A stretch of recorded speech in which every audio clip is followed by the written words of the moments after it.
madaxweynaha Jamhuuriyadda Federaalka Soomaaliya Mudane Maxamed Cabdullaahi Farmaajo iyo wafdi uu hogaaminayo ayaa soo gaaray goor dambe oo galabta ah magaalada Addis Ababa. Madaxweynuhu wuxuu berri ka qayb galayaa shirka 13aad ee caadiga ah ee madaxda urur goboleedka IGAD.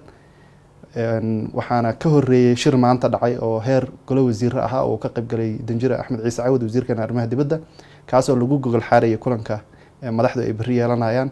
ajandaha ugu muhiimsan ee IGAD shirkan caadiga la isugu yeeray ayaa ah in dib u habeyn dhab ah lagu sameeyo urur goboleedkan oo runtii aysan si siman uga faa'iideysan dalalka gobolka. aadna moodo sanadihii u dambeeyay in kulamo badan oo ka duwan midka haatan ay dhacayeen. waxaan rajaynaynaa shirkan kadib inay noqoto urur ay dhammaan dalalka gobolka u siman yihiin, si simanna ay uga faa'iideystaan, xooggeedana lagu saaro sidii lagu horumarin lahaa dhaqaalaha gobolka.